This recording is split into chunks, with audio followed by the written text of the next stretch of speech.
the essence of the eternal divine spirit, the one that causes all that exists to exist, the one that is self-existent.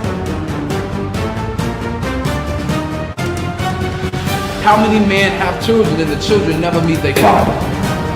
See, you created a void in that child because you are a part of that child. Black power! Black power! Black power! Black power! Black power!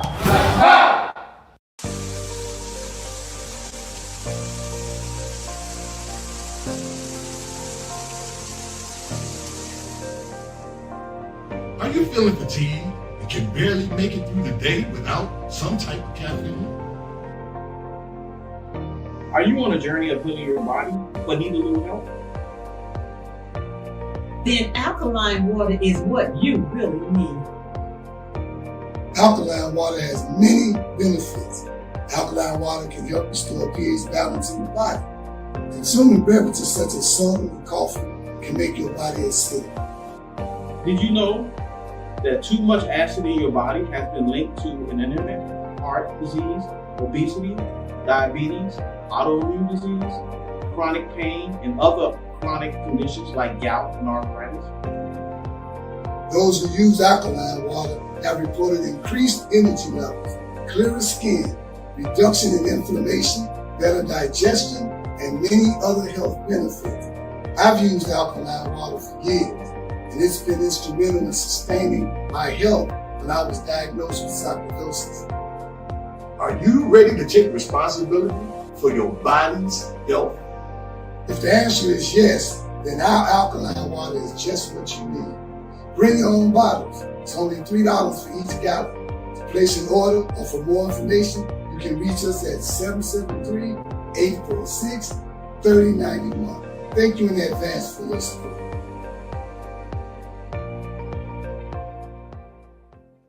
Hi, my name is Sister Ebony Stevenson. I am your announcer for today. Welcome to the Toma Nation's weekly Sunday worship service from 12 p.m. to 2 p.m. every Sunday at 616 East 71st Street here in Chicago, Illinois, and also live on Facebook. If you would like more information, you can reach us at www.facebook.com/TomaNation2 or give us a call at 773-952-8302. Now I'm going to recite our opening. In the name of the eternal divine spirit, the one that causes all that exists to exist, the one that is self-existent, the one who directs the sunships of millions and trillions of years, and the one who made time the seed of the universe, known among the ancient Kemites or Egyptians as Amun-Ra and Aten, among the Hebrews as Ansal, Yahweh, and Elohim, among the Christians as Lord, God, and Jehovah, among the Muslims and Islamic world as Allah, the one God, among the Rastafarians as Jah, Rastafari, among the Yoruba tribes of West Africa as Odumare, Eshu, and many other Orisha names. I bear witness that all of these names refer to the same one, Almighty Spirit, and it is to that essence which I give reverence and to whom I submit. I boldly proclaim that we, the descendants of those black men and women who survived the transatlantic slave trade, are the Lost 13 tribe, born in North America and are of a Nubian Kemetic lineage. I further proclaim that the blood of all the nations of the earth flows through our veins. I greet you in the ancient but holy words of peace, Hotep, Shalom, Assalamu alaikum, Habaragani, Alafia, and Ashe. Now I am going to recite the 13 points of what we believe and know. Number 1. We believe and know that we are not to repeat the mistakes of the past prophets and messengers of the Almighty Creator of the heavens and earth. Number 2. We believe and know that we can only establish an economic base through the application of the knowledge of self and the incorporation of the ideologies of the Honorable Marcus Garvey, the Honorable Elijah Muhammad, Mahatma Gandhi, and Ben Ami. Number 3. We believe and know that the prophets and messengers of the Holy Bible, the Holy Quran, and the Kemetic Holy Books were all black. Number 4, we believe and know that Jesus Christ of 2,000 years was and is a black man. Number 5, we believe and know that the knowledge of the Almighty Creator goes beyond books written by the prophets and messengers of the Almighty Creator.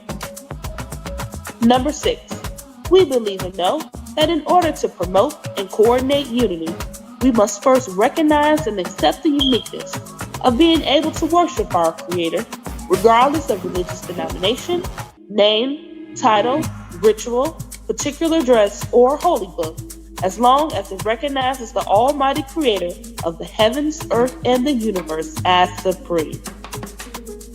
Number 7, we believe and know that it is impossible to tell the truth without exposing the wicked governments of the world. Number 8, we believe and know that the United States government, in collaboration with other European nations, have a denial objective to exterminate dark-skinned people of color off the earth through the act of genocide. Number 9, we believe and know that some of the most effective methods that are being used today are AIDS, birth control, alcohol and drug abuse, vaccinations, gang and domestic violence, systematic elimination of trauma centers, the public school system, and public aid within the black communities of America and the world. Number 10, we believe and know that the last trick that Satan is playing on us is the dividing of us by our religious differences, religious gangbanging. Number 11, we believe and know that the conflict between the various religions are comparable to the conflict between various street gangs within the inner cities of America.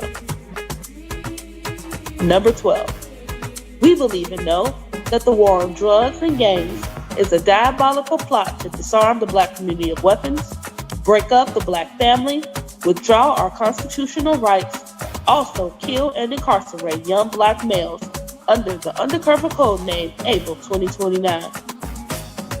And number 13, we believe and know that every letter, shape, sound, and numerical value contains esoteric information that completely transcends the specific contextual meaning of the word.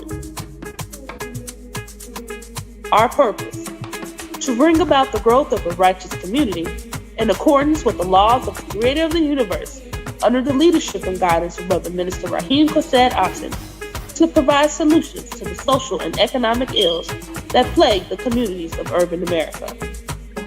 Our goal: to re-educate and retrain youth and young adults to develop positive moral values as an alternative to delinquent behaviors, because you can't rebuild a community and not rebuild the minds of the residents of the community to meet the responsibilities of maintaining the community's image.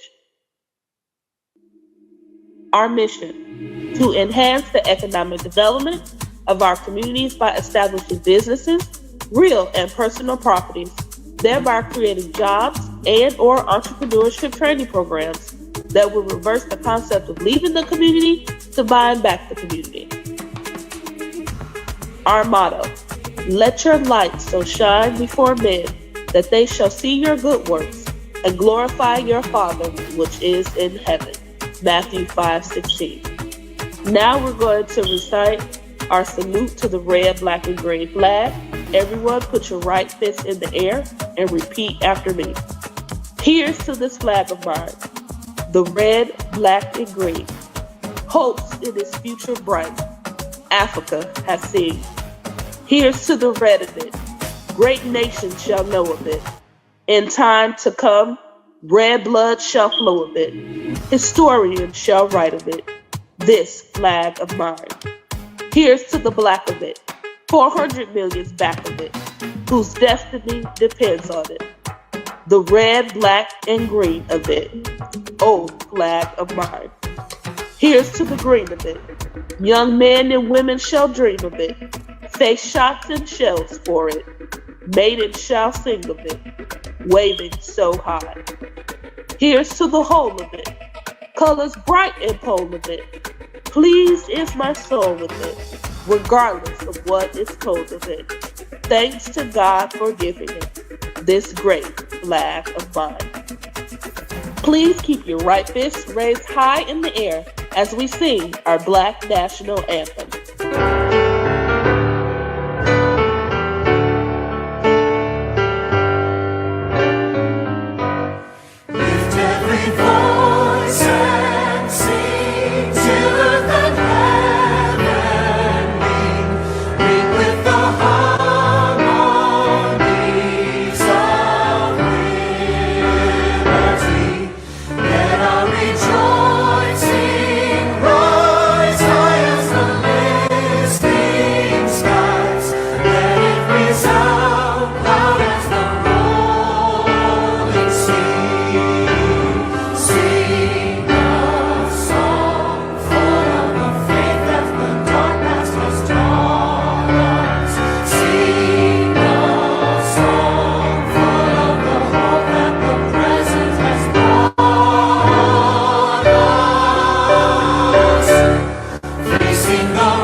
Black power, black power, black power. Black power is the power to define, develop, and defend that which is in the best interest of Black people.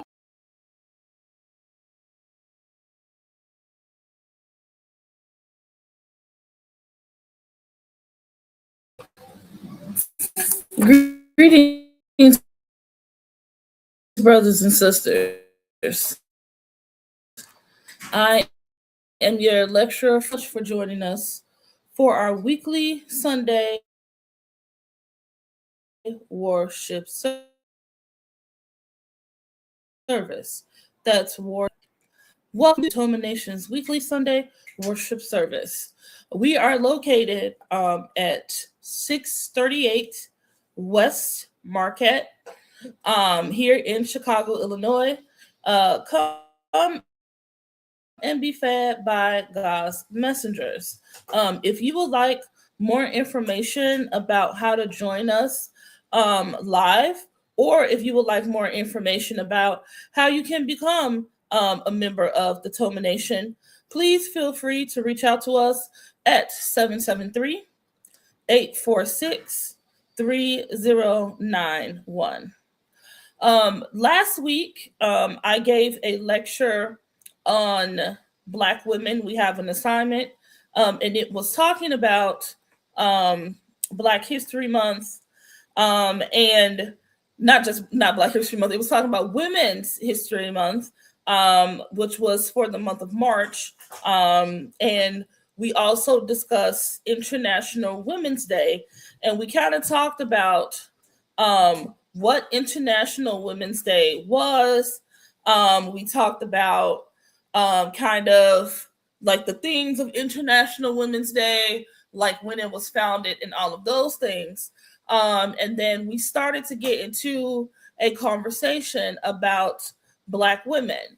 And so we talked about just the divinity of Black women. We talked about how we reviewed it sacred. We talked about we're created in a divine image of the Creator. And we also talked about several other things. We talked about exploitation, and started to have a conversation about reclaiming ourselves, because we know that when we talk about Black women, we're talking about, what were we meant for as Black women? What were we created for? And we went over some heaven, and we talked about, so God created man in his own image, male and female, he created them. He created them. And so we talked about that divine pair, the Black man and the Black women. And so, in that concept of, of that dignity, that spiritual identity, and the role as the original people that we're supposed to have on this planet, we talked about how the image of Black women, how we're supposed to reflect an image of divinity and righteousness. And so about reclaiming ourselves. Like, what does it mean to reclaim ourselves? We talked about the exploitation. We talked about exploitation by the government. We talked about exploitation by multinational corporations, them telling us what we're worth, right? What, as a Black woman, what we're worth, what our beauty is worth, them defining what beauty is to us. We talked about the trend of the sexualization of Black women and girls and what that looks like, and how it's all profit focused, it's all profit motive. And we discuss all of those things because I truly believe that when we talk about, before we can get to solutions, we have to identify the problem. And there's no one that has created a campaign or a movement and has been successful without identifying the problem and who created the problem. And so I also talked to Black men that were in our audience last week, and just uniting with them and letting them know, when we talk about the liberation and the reclamation of the Black women, we also talk about the liberation and the reclamation of the Black men. Because when you do as divine people, right, then that also means that we're reclaiming our families. And once we reclaim our families, then we can reclaim our communities, and so forth and so forth. And so here at Toma Nation, you were hearing us talk about, building. So that's something that we all the time. You can't build God's kingdom here on earth without the righteous. You can't build God's kingdom here on earth if you're not reflecting that righteousness inside of your households, inside of your communities. And so those are just some of the things that I mentioned last week in my lecture. And it was basically, as I do part 2 today of Black Women, We Have an Assignment, it's just really looking at, when Toma Nation says we are at war, physical wars or these economic wars, we're fighting spiritual wars, because we're at war for the mind and the soul of Black people. We are at war for the mind and the soul of Black men and women. And so when we talk about, this today, and we talk about the liberation of our people, we even mentioned before in February, we talked about Black nationalists. And some Black nationalists that you guys had heard of, and some of them you haven't heard of. But we have to know that this season, this war that we find ourselves in, is nothing new. And so getting back to that, when we talk about Black women and we talk about reclamation, look, you guys, I got so already deep into my subject because I'm super excited to just share this information with you that I forgot to do the opening. But let me get back a little bit. Let me backtrack, and let's do the opening. I apologize. In the name of the everlasting Father, He that causes all that exists to exist, He that is self-existent, He who directs the sonships of millions and trillions of years, and He who maintained the seed of the universe, known among the ancient Kemites or Egyptians as Amun-Ra and Aten, among the Hebrews as Ansalv, Yahweh, and Elohim, among the Christians as Lord, God, and Jehovah, among the Muslims and Islamic world as Allah, the one God, among the Rastafarians as Jah, Rastafari, and among the Yoruba tribes of West Africa as Eshu, Olodumare, and many other Orisha names. I bear witness that all of these names refer to that same one, Almighty God, and it is to Him whom I give reverence and to whom I submit. I boldly proclaim that we, the descendants of those Black men and women who survived the transatlantic slave trade, are that lost 13 tribe, born here in North America, and are of a Nubian Kemetic lineage. I further proclaim that the blood of all the nations of the world flow through our veins. I greet you in the ancient yet holy words of peace, Hotep, Shalom, Assalamu Alaikum, Habar Ghani, Alafia, and Ashe. All right, peace, brothers and sisters. So I just wanted to make sure that I follow protocol and open us up with the opening before I really get started in my lecture. And so, like I said, if you would like more information about this lecture or any of our previous lectures, you can feel free to shoot us a text at 773-846-3091. Also, we welcome you to join us live at our new location at 838 West Marquette Road here in Chicago, Illinois, every Sunday from 12:30 to 2 p.m. And I'm sorry, from 12 to 2 p.m. And it's a different experience. You know, if you've been watching us on the lives on Facebook and YouTube for a while, it's a different energy when you are in person and you can come and receive that energy, you know, from us and be fed by God's messengers. So thank you so much. So getting back into this conversation, I left off with, you know, when we look at the reclaiming of the Black woman in America, and we talked about the profit motive that's associated with, you know, telling us that the only thing that we have valuable is our bodies, right? Telling us the only thing we have valuable is our beauty that they have defined for us. And so there's all of these things. And so let's go to the Holy Bible. And don't forget, always, when you're watching us at Toma Nation, when we give you Bible scriptures, and we do want you to follow along, but don't forget that when we refer to the Holy Bible, we're referring to the Standard King James Version. And when we're referring to the Holy Quran, we're referring to the use of Ali's English translation. So in Isaiah 5:20, it says, "Woe unto them that call evil good and good evil." So when did it become this normal thing that we're looking at for the objectification of Black women? When did this become such a trend and such a profit motive here in America? Because when we look at, you look at all of the propaganda that you see on social media, you look at the movies, you look at Netflix, you're looking at, what's the other one? I was about to say Temu, but that's not it, Tubi, right? When you're looking at all of these things, and we're looking at the objectification of Black women and how these corporations are making money, and, you know, like, and when I say money, I mean buku money off of the objectification of Black women. If it's not in the entertainment industry, if it's not in the beauty industry, right? We really have to look at what are these motives. And so when we talk about this verse in the Holy Bible, woe unto them that call evil good and good evil, objectifying women is not good. That's evil. You know, putting a whole group of people under a certain umbrella for your profit motives is not good. That's evil.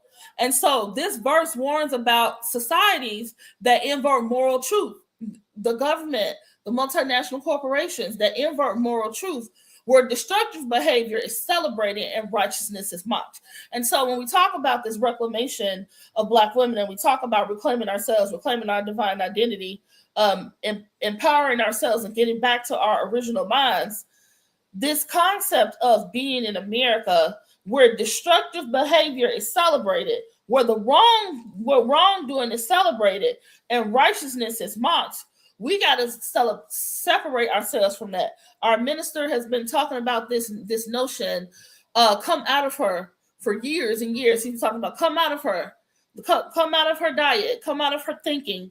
You know, we really have to separate ourselves if we're in a space where they're celebrating evil as good and good as evil. And so we have to understand that, and we have to take a stance and be vocal when we see things like that.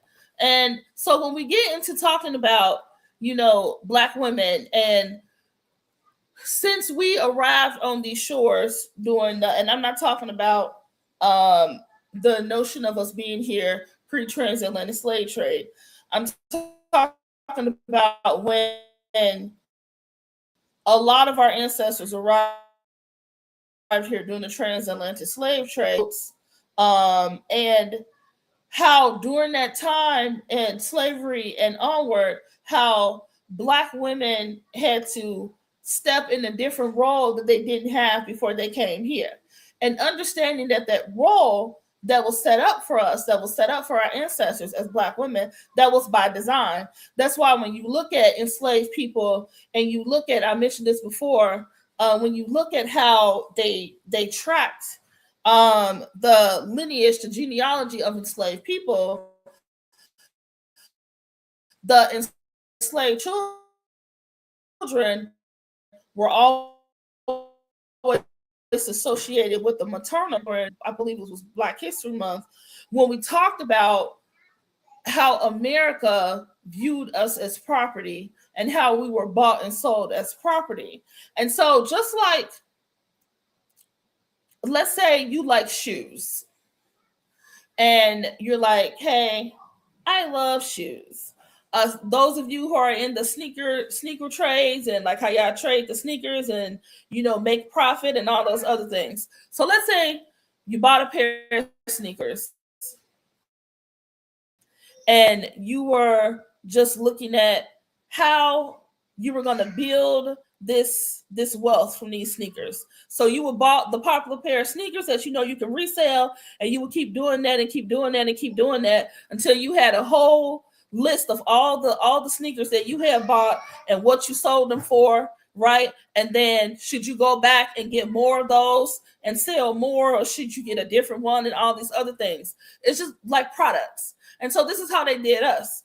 And so when there was all of these things going on these plantations, and these babies were being born to these enslaved women, they always put down the genealogy on the maternal line. So then, you know, they can take that to a bank and get insurance. They can take that to a bank and get a loan, because once again, our ancestors weren't viewed as human beings. They weren't viewed as women. They were viewed as property. Up from slavery to the civil rights movement, and how Black women supported the civil rights movement, you know, organizing churches and schools and mutual aid networks, and really being there, you know, united with the Black man to help liberate us. You know, we can even look at from that, not just going into the civil rights movement, but we can also look at like the Black nationalist movements. We can look at people like Fannie Lou Hamer. You know, like I mentioned before, one of her famous quotes was, "I'm sick and tired of being sick and tired." I mean, we can go down the line from Angela Davis to Assata Shakur, right? And so when we talk about, you know, this, when you challenge the status quo, they challenged the status quo of what it meant to be Black women in America. And so when you talk about reclamation is a huge thing.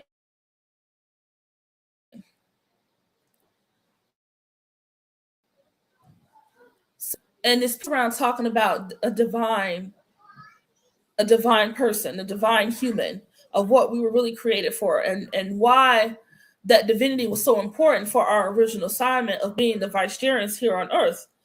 We got to talk about, as Black women, how do we reclaim our dignity as Black women? Because that's something that's been bought and sold. How do we reclaim our minds? How do we reclaim our spiritual identities? And how do we reclaim the unity with our brothers and our families? Because this is something, you know, that we have to work on ourselves, because we all serve a role in this divine purpose that the Creator has created us for. And the more we get back into that role, and we reclaim our identity, we reclaim our thoughts, right? And the more we can become who the Creator meant for us to be. And so let's look at John chapter 8, verse 32. And ye shall know the truth, and the truth shall do what? It shall make you free. And ye shall know the truth, and the truth shall make you free. Why? Because the truth never changes. The truth is absolute. And the truth is always the beginning of liberation. And so today, this is why when we started last week, we're beginning with truth. There's so many different ways that different people say it on social media. And so I know I mentioned the war, this spiritual war that we find ourselves in, the psychological war. And so let's look at that. Now, when we talk about the truth, right, and we talk about reclaiming ourselves, we also have to, you know, our little teacher and guide, he says this phrase about something about falsehood. I can remember the exact way he says it, but like, you got to knock falsehood out. You got to knock away the lies, because you have to tell the truth, right? Because it's some people today, because of the erasure of our history in the school systems, because of the erasure of our history in the textbooks, you know, you have people talking about that, oh, like that our ancestors just engaged in forced labor. But we know that slavery was far more sinister in the physical chains, right? With the beatings and the genocide and the abuse and the rape. But what did they leave behind? They left behind the psychological chains. And so when we talk about the psychological war, we also have to talk about, as Black women, how do we come out of that, and how do we reshape our minds? Because we know that all of this identity politics and Black men against Black women and all of these things that you see on social media, that's by design. It's set up that way to divide us. And I mentioned before, what do you, when you are trying to conquer people, do people try to conquer united people, or do people try to conquer divided people? We can see that in any world scene, from the continent to Ukraine to anywhere that there's a war going on right now. What do? They try to divide the people so that they're easier to conquer. They do all of that psychological warfare to try to make the people easier to conquer, to get them to question their leaders. Hello, COINTELPRO, all of these things that we know that has been done to us, because the tactics of the enemy don't change. It's just that we sometimes act like we have a short memory and we don't acknowledge what has been done to us. Because if you do not acknowledge the pain, if you do not acknowledge the truth, then you'll never be successful in moving forward with the strategic plan for liberation. And so I read this last week, but I'm going to read it again. And so I had mentioned last week that our prescribed reading for the month of March is God, the Black Man in Truth by Ben Ami. Please get it. If you would like a PDF version of the book, always feel free to drop us a comment if you're watching on Facebook or YouTube, or shoot us a text at 773-846-3091 if you would like to read along with us. And so there's this quote in God, the Black Man in Truth. And you know, Ben Ami, he talks about the psychological transformation, right? A soul transformation. And he says this piece, and it's very important. The slave gradually forgot his homeland and the dignity of his former life and accepted the role imposed upon him. Well, what happens when, you know, you have generations and generations go by, they don't even know anything about their homeland. They don't even know anything about the dignity of their ancestors. Why? Because it has been deliberately washed away, right? And so they get comfortable in the roles and the identities that are imposed upon them, right? This is a psychological strategy, right? Because if you forget about who you were before the oppression, then you'll accept any identity that your oppressor gives you. And so if we forget about who we were before the oppression, we've accepted the identities that have been bestowed upon us by our enemies. We, as Black women, we've accepted these identities, right? And so we have got to reclaim ourselves and reshape our minds, because it all relates to this piece around divinity. And during Black History Month, I believe it was Minister Raheem, his lecture, he took us before the transatlantic slave trade, and he took us back to ancient Kemet, right? And he talked about all of our successes in science and technology and all the things that we're doing in medicine and all of these things. And so you have to understand, when I'm talking about reclaiming the identity, I'm not talking about reclaiming the identity that we had right before the transatlantic slave trade. I'm talking about reclaiming the identity that we had as divine women made in the image of God. And what is that? What does that make you feel? Divine women made in the image of God, brought along with the divine men who were made in the image of God. Now that is an identity right there.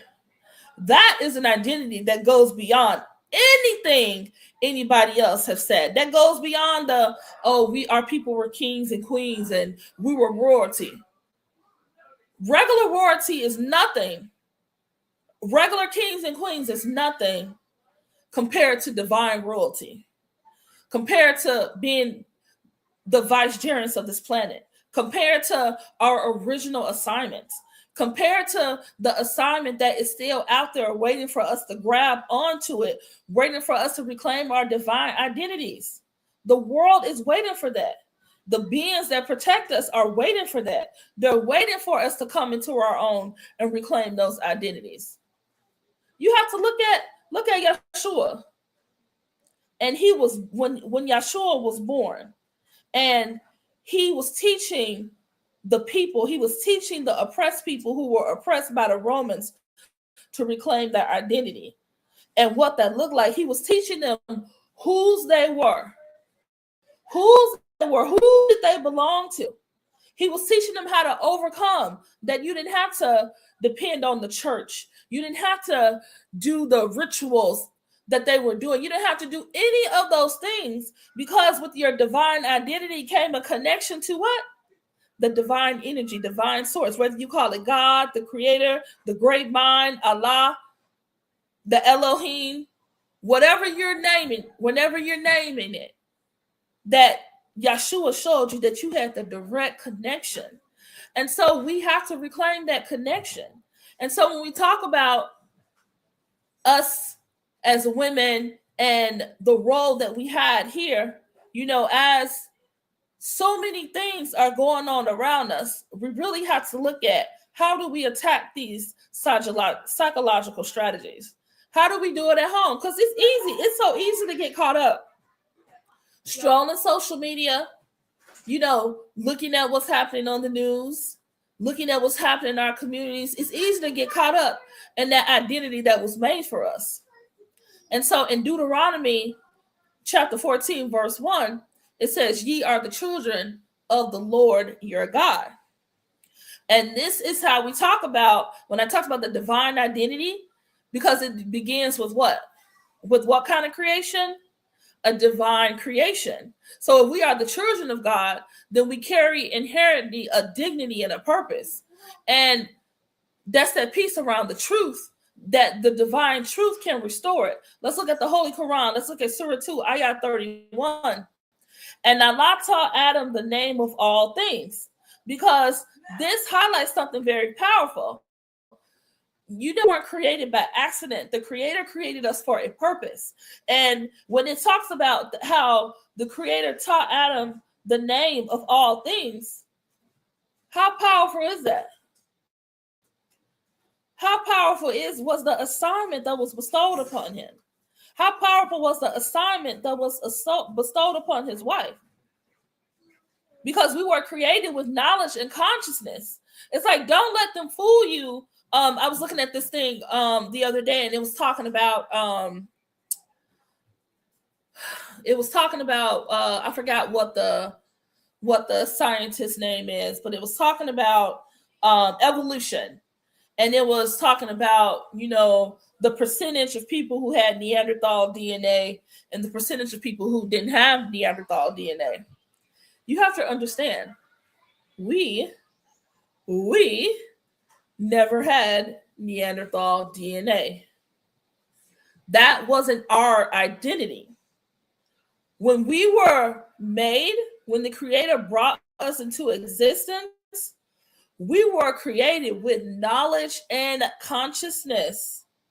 We were created for a divine purpose. And so when you look at scientifically that we did not have Neanderthal DNA, and so that evolutionary story that they tell you is not our story. That's our enemy's story. So don't let them confuse you. And when we talk about psychological warfare, it's like, look at that. Just that thing I just said right there about evolution and the lies that they tell us around our evolution. Once again, when you remove the physical chains, the psychological chains remain. And then you will adopt any identity that they place on you. And so this is why we really, really, really have to reclaim our narratives. And it's really important for us to observe Black History Month. It's important for us to, celebrate Juneteenth. It's important for us to observe International Marcus Garvey Holiday. It's important for us to observe Kwanzaa. All of these Black holidays that gives us an opportunity to reclaim our identity, reclaim ourselves, reclaiming our true culture. Not an identity that was pushed on us, but our true culture. And so getting on into this narrative that I've been talking about, like I talked about this last week about, this notion of, making Black women hypersexualized, viewing them as disposable, viewing them as just an angry Black woman, as aggressive, or reduced to objects of entertainment. Like this is recycle these same themes generation after generation. And we have to understand that perception shapes behavior. We can look at our community right now to see how we're dressing our children, and behaviors that we're using. Those are identities that were assigned to us. And so we have to wash our minds and let those identities go and reclaim our divine identities. In Proverbs 23:7, it says, as a man thinketh in his heart, so is he. So if we believe the lies that our enemy has bestowed upon us, if we believed that we're only sexual beings, if we believe that European beauty standards, if we believe that we're disposable, if we believe that, we're just angry, if we would believe that, we're just aggressive, if we believe that we're worth no more than being objects of entertainment, then that's what we'll become, because we have believed the lie and we have adopted the identity that the enemy has bestowed upon us. And we have to understand that this is in America and across the world, seeing that this is about power and profit. The 2 P's, power and profit, that they will do anything to make sure that they can get some profit off of us. This is a lot. I didn't realize this already 1 through. I'm going to continue to go. If you have any questions about this lecture, or you would like more information about how to join us live at the Toma Nation, please drop us a comment on YouTube or Facebook if you're watching live, or you can always shoot us a text at 773-846-3091. So let's get back to this piece around the devaluation of Black women. And so we have to look at, this is a strategy. From a young age, Black girls are exposed to images and messages that equate their worth with their physical desirability.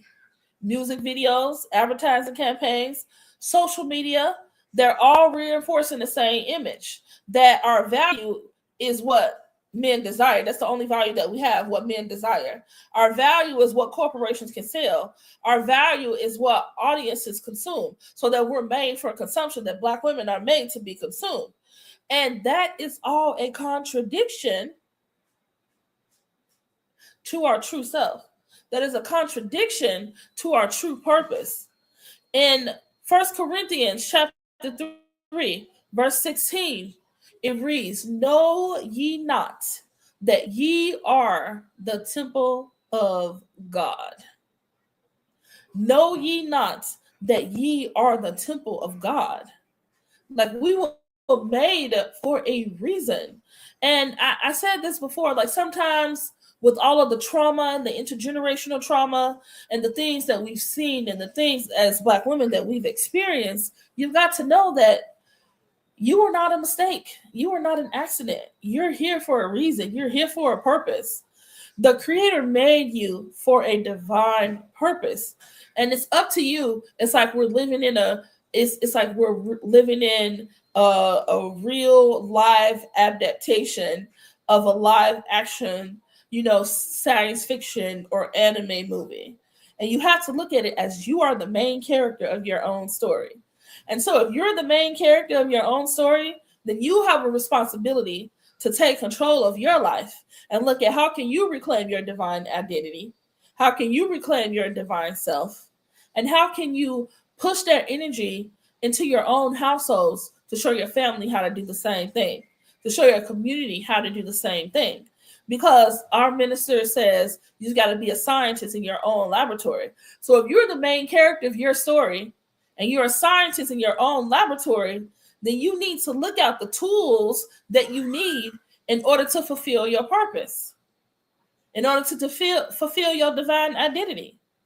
And so if you would like how to learn how to do that, you can reach out to us here at the Toma Nation at 773-846-3091. And so continuing on, let's look at the Holy Quran, Ayat 95, Surah 95, Ayat 4. We have indeed created man in the best of molds, because this affirms that human beings were created with inherent excellence. We were created with inherent excellence. And so that means that when you degrade Black women, it's not just a cultural trend, it's a rejection of the divinity that God placed on us. Whew. This is a lot. Whew. So I know when I talked about reclamation, and this isn't just something that, just a lecture, this is something really a homework assignment. So when I say Black women, we have an assignment, this isn't just for us to talk about it. This for us to, how do we do this? How do we reclaim ourselves? How do we reclaim our divinity? Where do we start? And so we're actually in May, we're going to be having a women's circle to talk about that for women in the local community. So if you're in the Chicagoland area and you would like more information on how to join us for that women's circle, you can reach out to us at 773-846-3091. Shoot us some text that just says more information, and we'll definitely send you the date, the time, and the location. And so I wanted to go a little bit before my time is running out. And I'm going to read another quote from God, the Black Man in Truth. And it talks about the slave became psychologically transformed into a new being whose behavior and outlook reflected the system that had enslaved him. When you look at this piece around, you've become psychologically transformed into a new being, and your behavior and your outlook. When we talk about outlook, like when you talk about people, where do you see yourself in 12 months? Where do you see yourselves in 5 years, 10 years? When you talk about your outlook, is reflected by the system that had enslaved you. Because remember, the physical chains have been long gone, but the psychological chains have been passed down from generation to generation and to generation to generation to generation, and we see it every day. We see it in our behavior. We see it in this internal acceptance that we have of our conditions, this internal acceptance that we have of the way that this country treats us, this internal acceptance that we have in the way we are viewed in this society as being on the bottom of the bottom. Why do we accept that? If we know that that's not who we are, then why do we continually accept it? Because it's easy to accept something that's pushed on you than it is to challenge something that you know isn't true. Because you have to understand, reclamation isn't easy. Restoring yourself isn't easy. Restoring that identity isn't easy. But the Bible reminds us, be not conformed to this world, but be ye transformed by the renewing of your mind. Romans 12:2. Be not conformed to this world. Don't accept who they tell you are. Don't accept who they tell you that your children are. Don't accept who they tell us what we should be doing, how we should talk, how we should dress, how we should act. Don't accept any of that. Because if you know who you truly belong to and your divine purpose that was bestowed upon you, that you're here for a reason, you are not an accident. You are not a happenstance. You have to think about it even from this perspective. of all the eggs that could have been fertilized in your mother's womb, the one that popped out, that was fertilized and grew into a whole human being was who? You. That wasn't an accident. That wasn't a happenstance. That wasn't a mistake. That was by design. When the Creator connected that divine energy into you that made you who you are, that wasn't an accident. That was by design. So if the Creator connected his divine energy to you and you were born into this world, that divine energy, that divine connection to the Creator, you still have that. So it's up to you to snatch hold, to snatch back your identity, to snatch back your purpose, and expand upon that direct connect to the Creator. That's what Yeshua talked about. It's the song in the church world. What does it say? What, Jesus is on the main line, and so you got the Creator on the main line. You got the direct connect. You understand what I'm saying? Like people like, oh, you know, a plug. You got the direct connect, and so you have to look at what are the things that you need to do in order to reclaim yourself, in order to restore yourself, in order to become whole. Because we have to understand that it's very dangerous the way that they have invested in this narrative about these false narratives about Black women, which connects to false narratives about Black men and false narratives about the Black family. Because think about it. There's this narrative that says we're less than feminine in our own identities. How many times have you had someone say, oh, this woman is aggressive. Oh, she not acting feminine. Oh, she just angry. You can look at sports figures and look at Venus and Serena and look at other Black, there's a sister, I can't think of her name, but track and field star that they're saying like, oh, that they're less than feminine, right? That they're like, oh, they're just like men. That isn't something that we came up with. That is something that was bestowed upon us. And we as Black people adopting the identities of our enemies, pushing that internally to ourselves. It's just like how racism translated to colorism and how we enforce colorism amongst ourselves and our families and in our communities.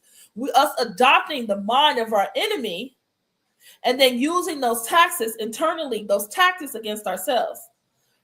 You know, and when you do that, and when you say that a Black woman is, oh, she's just angry, oh, she's less than feminine, it also continues that narrative, oh, since she's more like a man and since she's less than feminine, then she's less deserving of protection. It means that, oh, she's just a strong Black woman, so she don't need to be protected. That's all the enemy. That's not us. That's that propaganda that they use to divide us from the Black man. That's the propaganda that they use to divide us from our children, to divide us from our communities. And then it goes down to continuing that, oh, that their value of Black women lies primarily in their sexuality.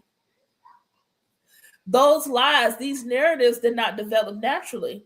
They were made, they were cultivated, they were repeated through media, through entertainment and advertising until they began to feel normal. In the Holy Quran, Surah 17, Ayat 81, it said, truth has come and falsehood has vanished away, for falsehood is bound to perish. Truth has come and falsehood has vanished away, for falsehood is bound to perish. Because see, falsehood may dominate the public discourse for a time, but the truth always has the power to expose it and dismantle it. And so when we talk about reclaiming our divinity as Black women, when we talk about reclaiming our minds, reclaiming ourselves, reclaiming our culture, We have to stand on truth and speak the truth, because it's the truth that will always knock that falsehood away. And so and everything that I'm saying, for some of you, it's not new. But for some of us, we really have to have these conversations. Because when you don't know who you are, when you don't know where you come from, when you don't know what your purpose is, you're never going to know where you're going. In the Holy Bible, Hosea chapter 4, verse 6, it says, "My people are destroyed for lack of knowledge." That doesn't mean that we're destroyed because we have a lack of intelligence. It means we are destroyed because we have a lack of awareness for the truth, that we are believing and living falsehoods, and we're running away from the truth about who we are, the truth about whose we are, the truth about our divine purpose.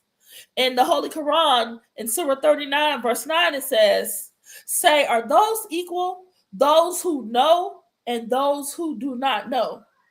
Are those equal, those who follow falsehood and those who follow the truth?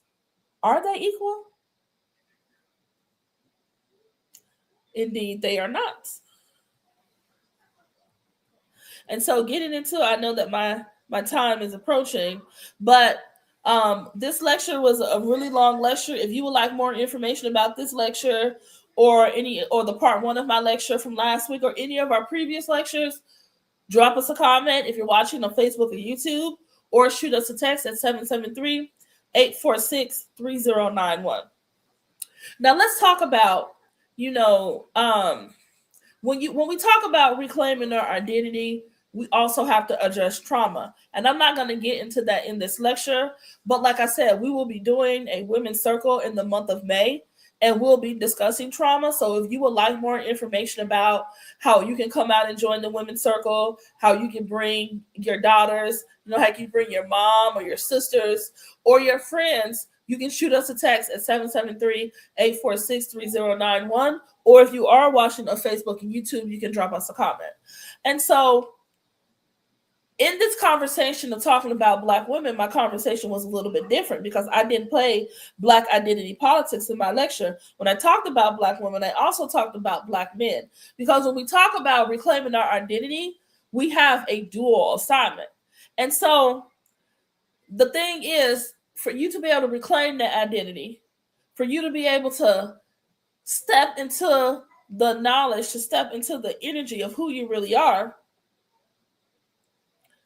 it's not just an individual process.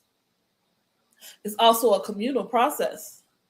Because one of the most damaging consequences of these psychological chains has been the division between Black women and Black men, the identity politics, the way that our oppressor pushed these economic pressures on us, and it created societal pressures. It created trauma. It created these conflicts that manifested in our own community. I don't need a man, or I can run a household by myself. Like I'm my son's mother and father. Or on the men's side, she can raise them by herself. Or we have to understand that all of these things that we're seeing, all of these divisions that we're seeing in our community, is something that was pushed on us. It was created by design, and it's very strategic. So you have to give kudos to our enemy, because the enemy really doubles down and does what they're supposed to do. See, the enemy is doing their assignment. The enemy is doing their purpose, but we not. We can't get mad at the enemy for doing their assignment, for doing their purpose, for being anti-us. We can't get mad at the enemy for the way that they treat us, because they're doing what they're supposed to do. But in response, what are we doing? Because you have to understand that all of these things are very strategic. Because think at it this way. Look at Matthew 12, verse 25. Every kingdom divided against itself is brought to desolation. Every kingdom divided against itself is brought to desolation.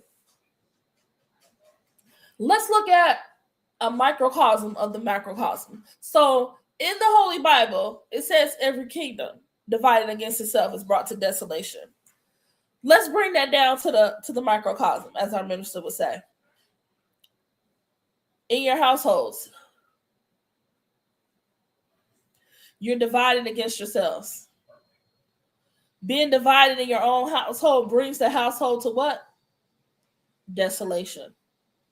If the community is divided against itself, it's brought to what? Desolation. If the country is divided against itself, it's brought to what? Desolation. And you have to understand that there's a saying that we Black people have really got to internalize.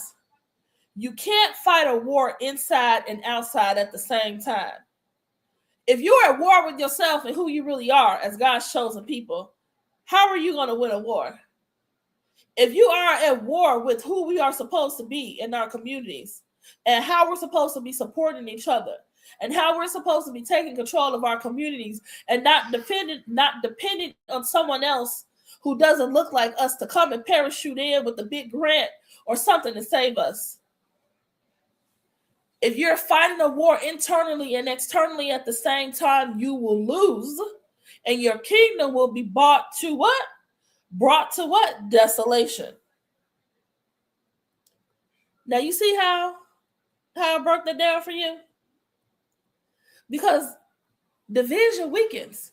Look at people who have households and all they do is fight. The mama fight the daddy. If they in the house, the siblings are fighting each other. It's just one big fight all day long, 24/7. And what happens?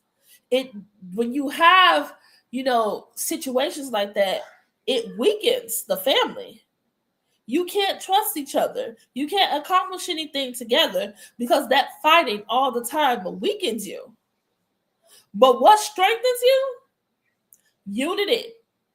The Black woman and the Black women uniting. That's unity. That's what they're scared of. Because if we remain divided, then the systems that profit off of our division will continue to grow, will continue to flourish, will continue to put designs on us and our families about how that they can extract every bit of wealth that they think we have. It doesn't matter if it's our melanin. It doesn't matter if it's our skin. It doesn't matter if it's our organs.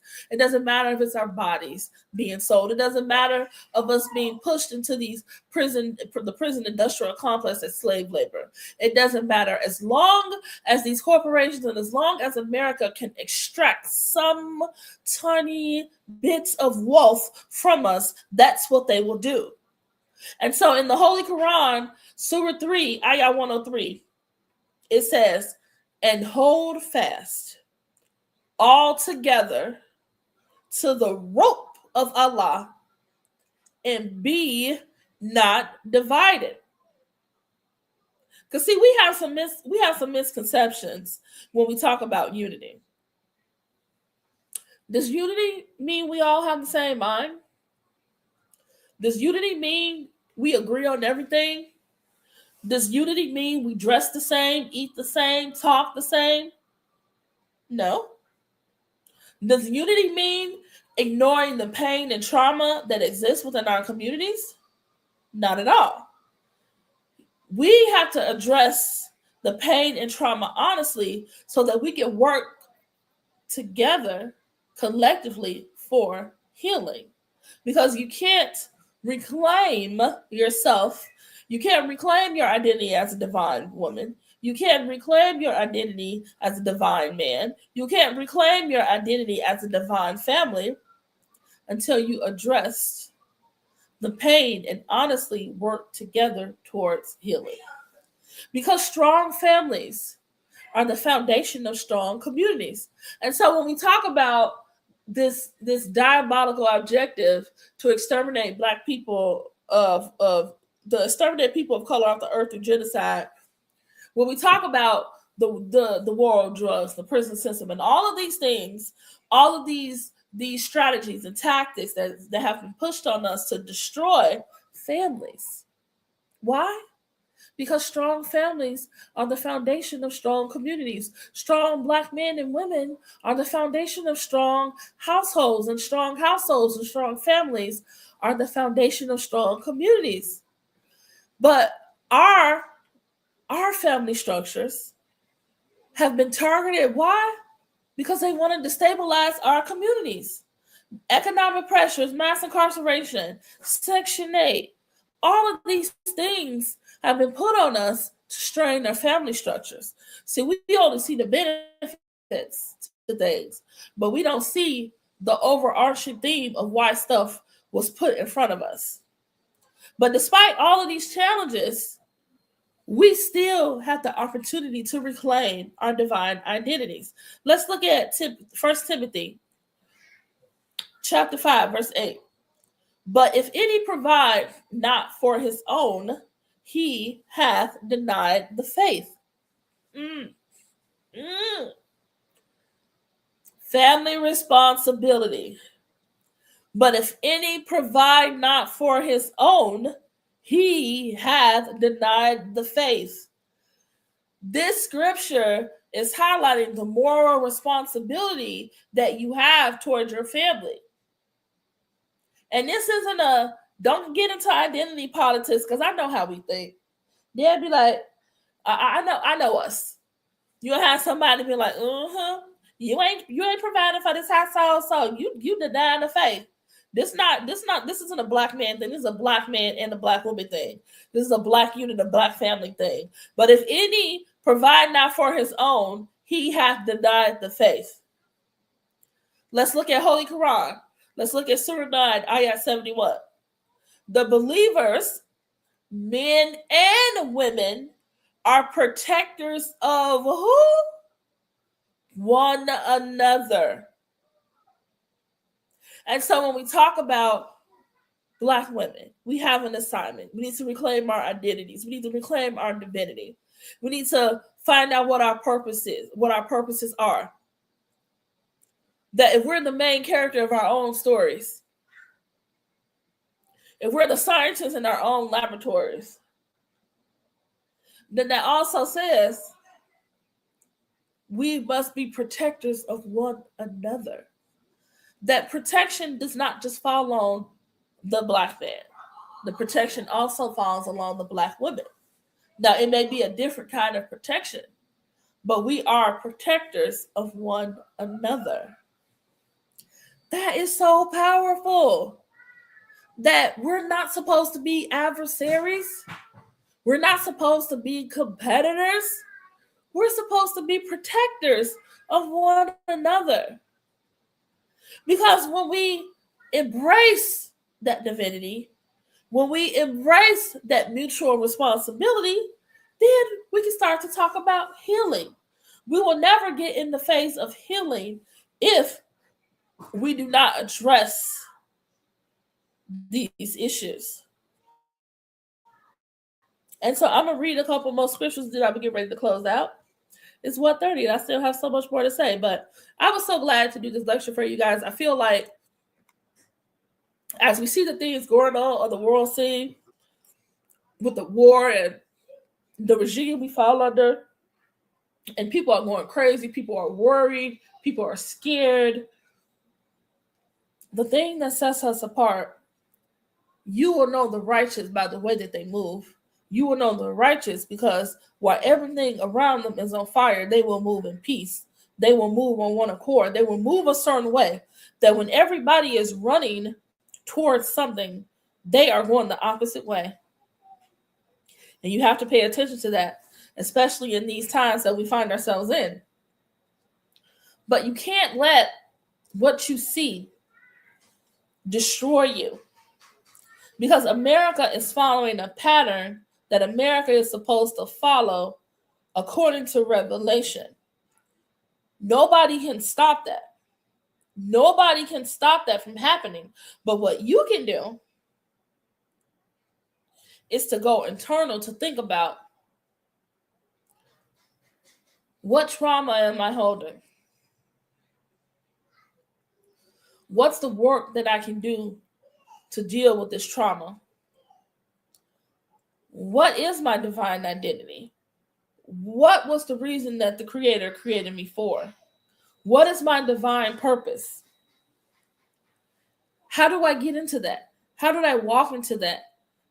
What are the things I need to eat? What are the books I need to read? Where are the places I need to go? Those are real questions. Those are real things. And it's a real conversation that you have to have with yourself. Do you want to reclaim yourself?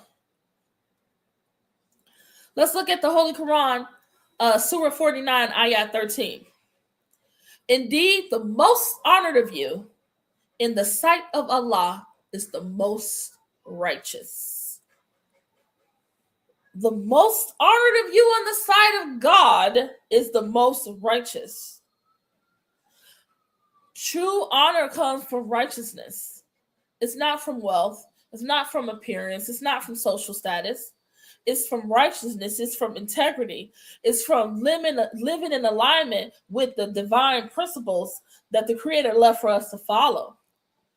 And so as we move forward in this message, I really want you to understand that this lecture is about restoring ourselves. It's about reclaiming ourselves. It's about, because once as women we reclaim our divine identities, then we can restore the balance between the Black man and the Black women. Then we can strengthen our families. And then we can start building communities, once again, building God's kingdom here on earth, building communities that reflect the dignity that God intended for us, that reflect the purpose that God intended for us. And I know these are not easy conversations. This is not an easy assignment. When Yeshua came on the scene, he didn't have an easy assignment. Because there's this saying, it be your own people. Sometimes it be your own people that will put you through hell. Sometimes it could be the people in your very household that you live and look at every day. But you have to understand that you have a divine assignment. You're not an accident. You were made for more. You were not made to just go from survival mode to survival mode. Oh, thank you, I made it through the day. Oh, thank you, I made it through the day. Oh, thank you, my lights are still on. Oh, thank you, my rent is paid. You were made for more than just survival. You were made for a divine purpose. And you were made to reclaim this identity as we find ourselves being 13 tribe born here in North America. The planet is waiting for us to reclaim ourselves. And we really, really, really have got to start to walk in that divine purpose, in that divine identity. And so I know that this was a lot. And so I'm going to end us with this. And God, the Black man in truth, it says, the slave accepted the values of the system that enslaved him and began to measure himself according to those standards. The slave accepted the values. It accepted the values of our enemy. It accepted the values of this devil that's running this planet and the system that enslaved him, and began to measure himself according to those standards, becoming more European than the European. And so that's why we talked about rewashing your mind, rewashing your body, rewashing your values, so that we can come out of her and separate ourselves from our enemy, separate ourselves from the devil that's running this planet, so that we can walk into our divine purpose and set things in motion that must happen on this planet for us to reclaim our roles. Thank you so much for joining us for our Toma Nation Sunday Worship Service, WARSHIP. If you would like more information about this lecture or any of our previous lectures, feel free to drop us a comment if you're watching on Facebook or YouTube, or you can always reach out to us at 773-846-3091. We have some amazing things coming up on the horizon for the Toma Nation for the month of May. the month of May is when it's Health Awareness Month. We'll be doing some lectures about health issues that are concerning our community.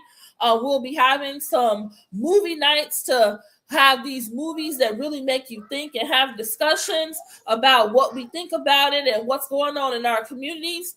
We're also going to be having our women's circle. We have a men's circle. And if you would like more information about any of those things, you can always shoot us a text at 773-846-3091. Also, I have an announcement. For those of you who don't know, I am also the president of the United Black American Progress Association that was founded in 1961 by Dr. Webb Evans. And we are having our first live in-person meeting of the year tomorrow at 7 p.m. at 838 West Marquette Road. If you would like to join this meeting and RSVP, or if you would like to then shoot us a text message at 773-846-3091. Thank you so much for joining us for our Sunday worship service for the Determination on this lovely March 22nd, 2026. If you would like more information about this lecture or any of our previous lectures, or you would like to join us in person on a Sunday to bring your family, give us a call at 773-846-3091. Black Power, Black Family.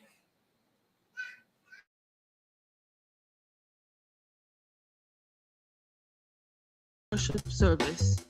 We invite you and your family to join us live every Sunday at 6 on Cash App at $ our live stream. The message you have been listening to will continue live here at the Toma headquarters. We thank you, Black family. See you next Sunday. Black Power. This is of the eternal divine spirit, the one that causes all that exists to exist, the one that is self-existent. How many men have children and the children never meet their father? See, you created a void in that child because you are a part of that child.